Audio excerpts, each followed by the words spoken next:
कर्नाटक के साबिक वजीर और बीजेपी के सीनियर रहनुमा के.एस. ईश्वरप्पा ने एक बार फिर इश्तियाल अंगेज बयान दिया है कि उन्होंने मुसलमानों से उन तमाम मसाजिद को अज खुद खाली करने को कहा है जो मुबैना तौर पर मिस्मार शुदा मंदिरों पर तामीर की गई हैं, और अगर ऐसा नहीं किया गया तो संगीन नताइज की वार्निंग दी है। बेलगावी में एक हिंदू वर्कर्स कन्वेंशन से खिताब करते हुए ईश्वरप्पा ने कहा कि मथुरा समेत 2 और जगहों पर गौर किया जा रहा है। अदालत के फैसले के बाद मंदिरों की तामीर की जाएगी। अगर मुसलमान रज़ाकाराना तौर पर खाली कर दें तो ही भलाई है, बसूरत दीगर ये कहा नहीं जा सकता कि कितने मारे जाएंगे और क्या कुछ होगा। ये पहला मौका नहीं जब ईश्वरप्पा ने इस तरह के फिरकावाराना तबसरे किए हों।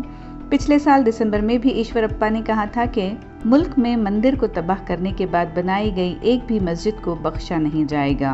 पिछले साल अप्रैल में ही ये भी कहा था कि कर्नाटक असेंबली इंतखाबात जीतने के लिए बीजेपी को मुस्लिम वोट की ज़रूरत नहीं है। ईश्वरप्पा ने अहद किया है कि हिंदुस्तान एक हिंदू राष्ट्र बनेगा। उन्होंने कहा कि 22 जनवरी को पूरी दुनिया की नज़र अयोध्या पर होगी। काशी विश्वनाथ मंदिर के मामले पर भी अदालती कार्रवाई हिंदुओं के हक में है। मथुरा में कृष्णा मंदिर के लिए सर्वे का हुक्म भी दिया गया है। ಒಂದು ಮಸೀದಿ ಅನ್ನೋದಿತ್ತು, ಇವೆರಡಿದೆ. ಕೋರ್ಟ್ ಆರ್ಡರ್ ಮಾಡಿದೆ ಮಥುರಾ ಕೃಷ್ಣ, ಇವತ್ತೆಲ್ಲ ನಾವು ಕಟ್ಕೋತೀವಿ, ಇದರಲ್ಲಿ ಯಾವ ಅನುಮಾನನೂ ಬೇಡ. ಆದ್ರೆ ಯಾವ ಮೂಲೆಯಲ್ಲಿದೆಯೋ ಅದನ್ನ ನೀವೇ ತಕ್ಕೊಂಡ್ರೆ ಶಾಂತಿಯಿಂದ ಇರ್ತೀರಿ. ಇಲ್ಲ ಕೊಲೆಗಳಾಗುತ್ತೋ ಏನನ್ನಾಗುತ್ತೋ ಗೊತ್ತಿಲ್ಲ. It's too big a statement to comment. He's too big a man, you know. ಈಗೇನ್ರಿ ಹಿಂದೂ ಮುಸ್ಲಿಂ ಬಿಟ್ರೆ ಇನ್ನೇನೈತೆ? ಈಗ ಚುನಾವಣೆ ಮುಗಿಯವರಿ ಬರೀ ಹಿಂದೂ ಮುಸ್ಲಿಮೇ ಈ ದೇಶದಲ್ಲಿ. ಈಗ ಮಾತಾಡ್ತಾರೆ ಕೋವಿಡ್ ಸಂದರ್ಭದಲ್ಲಿ ಅರ್ಧಕ್ಕರ್ಧ ಹಿಂದೂಗಳು ಶವ ಸಂಸ್ಕಾರ ಮಾಡಿದ್ದ ಮುಸ್ಲಿಮರು. ಅವಾಗ ಎಲ್ಲಿದ್ರು ಹಿಂದೂವಾದಿಗಳು? ಈ ದೇಶದಲ್ಲಿ I want to be on table. ಎಷ್ಟು 44 ಲಕ್ಷ ಜನ ಈ ದೇಶದಲ್ಲಿ ಸತ್ತೋದ ಸಂದರ್ಭದಲ್ಲಿ, ತೀರ್ಕೊಂಡು ಹೋದ ಸಂದರ್ಭದಲ್ಲಿ ಮೋಸ್ಟ್ ಆಫ್ ದ ಬಾಡಿಗಳು ಮುಸಲ್ಮಾನರೇ ಒಯ್ದಿರ್ತಕ್ಕಂಥದ್ದು. ಇದ್ರ ಬಗ್ಗೆ ಯಾರು ಚರ್ಚೆ ಮಾಡ್ತಾರಾ? ಕೇಳ್ರಲ್ಲ. ಮತ್ತು ಅವಾಗ ಎಲ್ಲಿದ್ರು ಹಿಂದೂವಾದಿಗಳು? ಇವೆಲ್ಲ ಮಾತಾಡ್ತಾರಲ್ಲ, ಎಲ್ಲಿದ್ರು ಅವರೆಲ್ಲ? ಸ್ವಂತ ತಂದೆ ತಾಯಿಗಳಿಗೆ ಹೋಗ್ತಕ್ಕಂಥ ಪರಿಸ್ಥಿತಿಯಲ್ಲಿ ಮೋಸ್ಟ್ ಆಫ್ ದ ಹಳ್ಳಿಗಳಲ್ಲಿ ದೇಶದಲ್ಲಿ, ಭಾರತ ದೇಶದಲ್ಲಿ ಶವ ಸಂಸ್ಕಾರ ಮಾಡಿರ್ತಕ್ಕಂಥ ಮುಸಲ್ಮಾನ ಜನಾಂಗದವರು. ಇದ್ರ ಬಗ್ಗೆ ಚರ್ಚೆ ಮಾಡೋಣ. ಅವಾಗೆಲ್ಲ ಬೇಕಾಗಿದ್ದಲ್ಲ, ಅವಾಗ ಯಾಕೆ ಹೋಗ್ಬೇಕು? ನಾವು ಶವ ಸಂಸ್ಕಾರ ಮಾಡಿದ್ರಲ್ಲ, ತಡೆಯೋಣ, ಮಾತಾಡಕ್ಕೆ ಬಿಡು.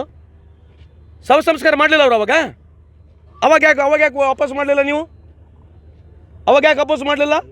ಸುಮ್ಮನೆ ಚುನಾವಣೆ ಬಂದದ್ದು ಮಾತನಾಡ್ತಾರೆ ಅಷ್ಟೇ. ನಿಮ್ಗೇನು ಓಟ್ ಬೇಕು ಸ್ವಾಮಿ ತೋಳ್ರಿ. ಅಗಲಾಲ ಬರೋ ಜಾತಿ ಆಡೋದು ಹಿಂದೂ ಮುಸ್ಲಿಂ ಸಾಕು ಮಾಡ್ರಿ. You want to win election ಮಾತಾಡ್ರಿ. ನೀವು ಏನು ಪ್ರೋಗ್ರಾಮ್ ಮಾಡಿದ್ರೆ ಮಾತಾಡ್ರಲ್ಲ. ಕಳೆದ 10 ವರ್ಷ ನರೇಂದ್ರ ಮೋದಿ ಅವ್ರು ಏನು ಮಾಡಿದ್ರು ಅದ್ರ ಬಗ್ಗೆ ಮಾತನಾಡ್ರಿ. ನರೇಂದ್ರ ಮೋದಿ ಸಾಹೇಬ್ರು ಹೋಗಿರೋದು ಪಾಕಿಸ್ತಾನಕ್ಕೆ ಕೇಕ್ ತಿನ್ನಕ್ಕೆ ನಾವಲ್ಲ. ಲಂಡನ್ನಿಂದ ರಾತ್ರಿ ಮುಷರಫ್ ಮನೆಗೆ ಹೋಗಿ ಕೇಕ್ ತಿಂದವ್ರು ನಾವಲ್ಲ. ಬಿರಿಯಾನಿ ತಿನ್ನಕ್ಕೆ ಹೋಗಿದ್ರಲ್ಲ, ನಾವು ಹೋಗಿದ್ವೇನು? ಮತ್ತು ಅದ್ರ ಬಗ್ಗೆ ಮಾತಾಡ್ರಿ, ಅದ್ರ ಬಗ್ಗೆ ಚರ್ಚೆ ಮಾಡಿರಿ. ನೀವು ನವಾಜ್ ಶರೀಫ್ ಮನೆಗೆ ಹೋದವ್ರು ಯಾರು?